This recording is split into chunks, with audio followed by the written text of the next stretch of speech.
Now we come to the 23rd Samyutta called the Radha Samyutta.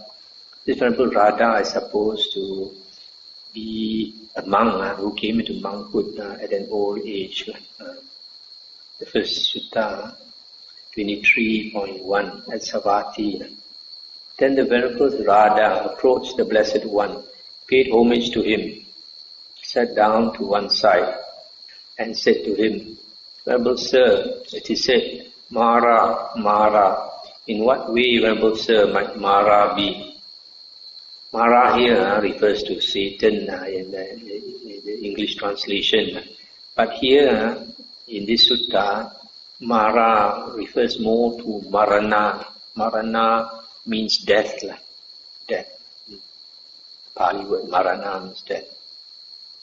And the Buddha said, when there is body Radha, there might be Mara, or the killer, or the one who is killed. Therefore, Radha, see the body as Mara, see it as the killer, see it as the one who is killed. See it as a disease, as a tumor, as a dart, as misery, as real misery. Those who see it thus, see rightly. We stop here for a moment. That day we read one sutta about, I think was it Yamaka, who had the wrong view that when an Arahant dies, he passes away and is totally annihilated.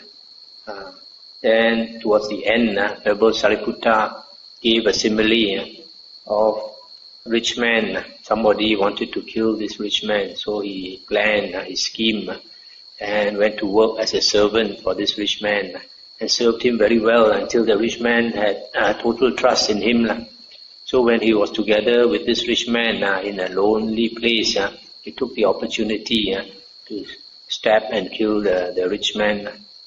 So the Venerable Sariputta says, in the same way, these five aggregates, we have trusted the five aggregates so much, just like the rich man trusting that servant.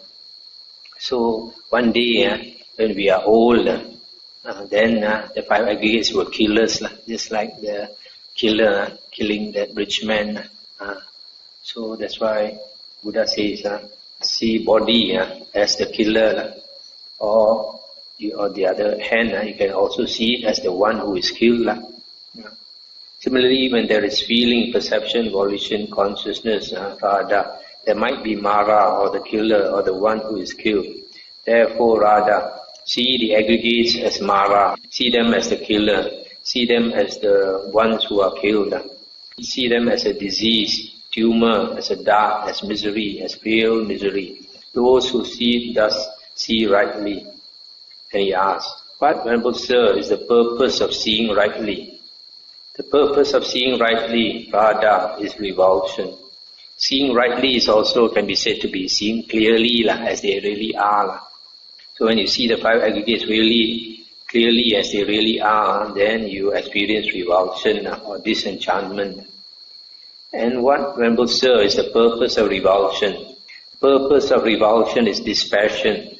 And what, Venerable Sir, is the purpose of dispassion? The purpose of dispassion is liberation. And what, Venerable Sir, is the purpose of liberation? The purpose of liberation is Nibbana. And what, Venerable Sir, is the purpose of Nibbana?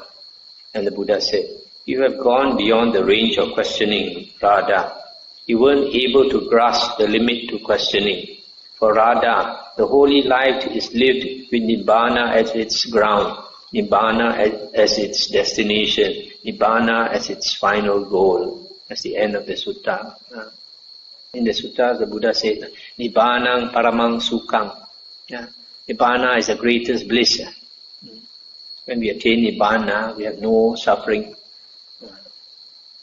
So that's why we want to attain Nibbana, because there's no suffering. If there's suffering, why do we want Nibbana? The next sutta. So here, you see this sutta, what we just read, also concerns the five aggregates. So when I first introduced the book, I said that the Khanda Samyutta occupied 2/3 of the book, and furthermore, another 3 Samyuttas have something to do with the 5 Khandas also. 23.2 at Savatthi. Sitting to one side, the Venerable Radha said to the Blessed One, Venerable Sir, it is said, a being. In what way, Venerable Sir, is one called a being? And the translation is, one is stuck, Radha, tightly stuck in desire, lust, delight and craving for body. Therefore one is called a being. Stuck is not a very good translation. It is attached. You see this word being, actually there's a play of words here. The word, Pali word for being is satta. In Sanskrit is sattva, satta. And satta happens to be a past participle of sajati. The word sajati means attached or stuck. So satta being a past participle of sajati, it also means attached or stuck. Also means being. So the Buddha says a being is so called because it is attached, tightly attached in desire, lust, delight and craving for body. Therefore one is called a being. One is attached, tightly attached in desire, lust, delight and craving for feeling, for perception, for volition, for consciousness. Therefore one is called a being. Suppose, Radha, some little boys or girls are playing with sand castles. So long as they are not devoid of lust, desire, affection, thirst, passion and craving for those sand castles, they cherish them, play with them, treasure them and treat them possessively. For when those little boys or girls lose their lust, desire, affection, thirst, passion and craving for those sand castles, then they scatter them with their hands and feet, demolish them, shatter them and put them out of play. So too, Radha, scatter body, demolish it, shatter it, put it out of play, practice for the destruction of craving. Similarly, scatter feeling, perception, volition, consciousness, demolish them, shatter them, put them out of play, practice for the destruction of craving. For the destruction of craving, Radha, is Nibbana. It's the end of the sutta. So the simile given here is also a famous simile. Children are playing with sand castles. As long as they are interested in these sand castles, they are very attached to them. But after playing for a long time, they get tired of them. And then they use their hands and feet and demolish them. So in the same way, as we go on the round of samsara, we treasure our five khandhas, five aggregates, and we like to play with them because they are a source of enjoyment, a source of happiness. But unfortunately, because they are also a source of pain, suffering, and then when we go through the round of rebirths, every time we come, we suffer, and slowly we become spiritually mature. And one day when we are mature enough, just like these children scattering all the sand castles, we will also lose our interest in the five aggregates, and we will practice to let go of them, demolish them. So the other suttas in this Samyutta are a bit similar. So I won't go to the other suttas. Now I come to chapter 24, Ditthi Samyutta, discourses concerning views. Ditthi means views. You can have right views, Samaditthi, or you can have wrong views, Miccha Ditthi. 24.2 at Savatthi, Buddha said, monks, when what exists, by clinging to what, by adhering to what, does such a view as this arise? This is mine, this I am, this is myself. And they said, Venerable Sir, our teachings are rooted in the Blessed One. And the Buddha said, when there is body, monks, by clinging to body, by adhering to body, such a view as this arises, this is mine, this I am, this is myself. Similarly, when there is feeling, perception, volition, consciousness, by clinging to these aggregates, by adhering to these aggregates, such a view as this arises, this is mine, this I am, this is myself. When monks, a noble disciple, has abandoned perplexity in these 6 cases, he is then called a noble disciple who is a stream enterer, has abandoned perplexity in these 6 cases, and then when further he has abandoned perplexity about suffering, the origin of suffering, the cessation of suffering, and the way leading to the cessation of suffering, he is then called a noble disciple who is a stream enterer, no longer bound to the netherworld, fixed in destiny, with enlightenment as his destination. So actually, because we attach to the 5 aggregates as I and mine, so we have a perception that I am or I exist. And once you have the perception that I exist, then you have many views, and there becomes a proliferation of views. 24.5 at Savatthi. Monks, when what exists, by clinging to what, by adhering to what, does such a view as this arise? There is nothing given, nothing offered, nothing presented in charity, no fruit or result of good and bad actions, no this world, no other world, no mother, no father, no beings who are reborn spontaneously, no ascetics and Brahmins, faring and practicing rightly in the world, who, having realized this world and the other world for themselves by direct knowledge, make them known to others. This person consists of the 4 great elements. When one dies, earth returns to and merges with the earth body. Water returns to and merges with the water body. Fire returns to and merges with the fire body. Air returns to and merges with the air body. The faculties are transferred to space. 4 men with the bier as 5th carry away the corpse. The funeral orations last as far as the charnel ground. The bones whiten. Burnt offerings end with ashes. Giving is a doctrine of fools. When anyone asserts the doctrine that there is giving and the like, it is empty, false prattle. Fools and the wise are alike cut off and perish with the breakup of the body. After death they do not exist. Let's stop here for a moment. Buddha is asking, this view, this is one of the wrong views that existed among the external sects, the other religions during the Buddha's time, that there is no charity, there is no point of doing charity, that there is no karma, that when you pass away, everything comes to an end, there is no other world, etc. So the Buddha is asking his disciples, why is it, how is it that such a view comes about? And they said, Venerable Sir, our teachings are rooted in the Blessed One. And then the Buddha said, when there is body, monks, when there is feeling, perception, volition, consciousness, by clinging to these 5 aggregates, by adhering to these 5 aggregates, such a view as this arises. When monks, a noble disciple, has abandoned perplexity in these 6 cases, and when further he has abandoned perplexity about suffering, the origin of suffering, the cessation of suffering, and the way leading to the cessation of suffering, he is then called a noble disciple who is a stream enterer, no longer bound to the nether world, fixed in destiny, with enlightenment as his destination. So basically the Buddha says, because of our attachment to the 5 aggregates, we have all these many types of views.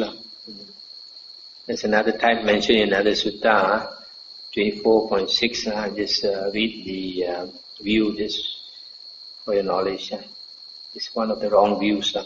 When one acts or makes others act, when one mutilates or makes others mutilate, when one tortures or makes others inflict torture, when one inflicts sorrow and makes others inflict sorrow, when one oppresses and makes others inflict oppression, when one intimidates or makes others inflict intimidation, when one destroys life, takes what is not given, breaks into houses, plunders wealth, commits burglary, ambushes highways, seduces another's wife, utters falsehood, no evil is done by the doer. If with a razor-rimmed wheel one were to make the living beings of this earth into one mass of flesh, into one heap of flesh, because of this there would be no evil and no outcome of evil. If one were to go along the south bank of the Ganges, killing and slaughtering, mutilating and making others mutilate, torturing and making others inflict torture, because of this there will be no evil and no outcome of evil. So you see, this is such a stupid teaching, but at that time people were very ignorant and they had many followers also. There are a lot of these, there were at that time 6 famous external sect teachers and they had all these type of wrong views. So no point to go through all these silly views. We go to the next Samyutta, chapter 25, Okkanti Samyutta, discourses about entering. Entering is a stream entry. The first sutta, quite an important sutta, 25.1 at Savatthi. The Buddha said, monks, the eye is impermanent, changing, becoming otherwise. The ear, similarly, the ear, nose, tongue, body and mind are impermanent, changing, becoming otherwise.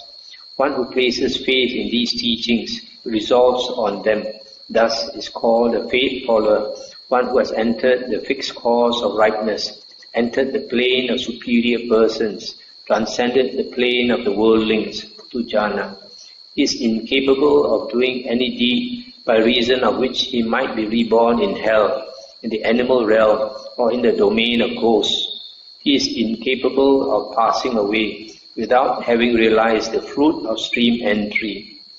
One for whom these teachings are accepted thus, after being pondered to a sufficient degree with wisdom, is called a Dhamma follower, one who has entered the fixed course of rightness, entered the plane of superior persons, transcended the plane of the worldlings. He is incapable of doing any deed, by reason of which he might be reborn in hell, in the animal realm, or in the domain of ghosts. He is incapable of passing away without having realized the fruit of stream entry. One who knows and sees these teachings thus is called a stream enterer, no longer bound to the nether world, fixed in destiny, with enlightenment as his destination. The sutta is quite interesting. I didn't realize it past 1 hour. This sutta is quite interesting and important. It's talking about 2 types of persons who attain stream entry. The first fruit. One is because of faith. He has, having heard the Dhamma, he has faith in the Dhamma. And this faith, saddha, comes from understanding the Dhamma. So because he has seen the Dhamma and he has faith, there's one type of stream enterer. The other type is called, the first one is called the faith follower. The second one is called the Dhamma follower.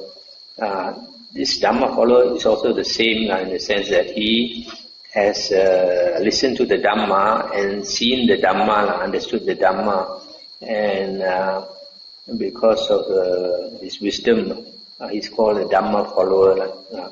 So the first one, even though he also has wisdom, but he has more faith, that's why the first one is called a faith follower. The second one, he has more wisdom, that's why it's called a Dhamma follower. Now, once he has attained stream entry from having heard the Dhamma and understood the basic Dhamma on the Four Noble Truths, then he has transcended the plane of the ordinary worldling. That means he is on the way out of samsara, on the way out of the round of rebirths. And it is impossible for him to be reborn in the 3 woeful planes. In the earliest suttas, the Buddha always talked about 3 woeful planes: hell, animal, and ghost realm.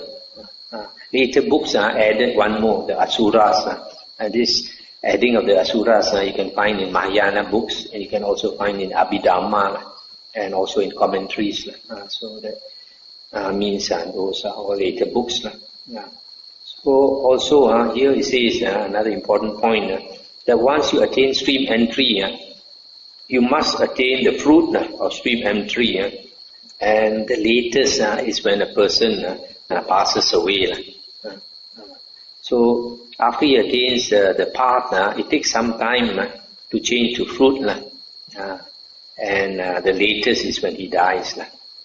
So although here he's talking about the first path person automatically becoming the first fruit at the latest when he dies. From my understanding of the suttas, I think it also applies to the second path, the third path, and the fourth path. When a person attains the path, after some time, it turns to fruit. So I have to stop here for today because we have gone 9 minutes past 1 hour. Anything to discuss? It might interest you to know that this chapter on the Khanda Samyutta, the 5 aggregates, have taken about 6 nights to explain.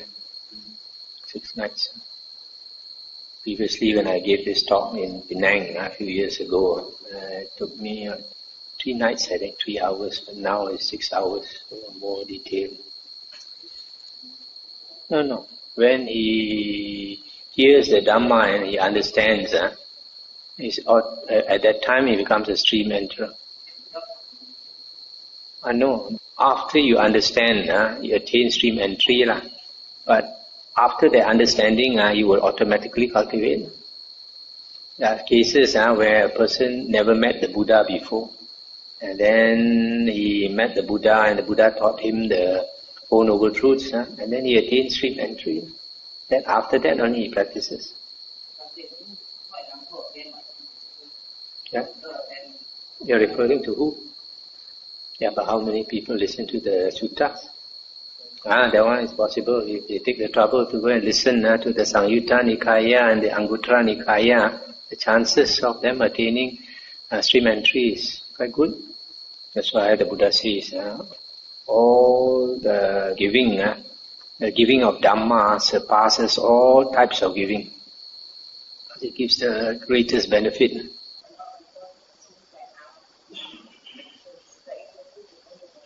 Yeah. So the later books, they put the Buddha on such a high pedestal, and they say Buddha does not have these human characteristics. Okay, shall we stop here tonight?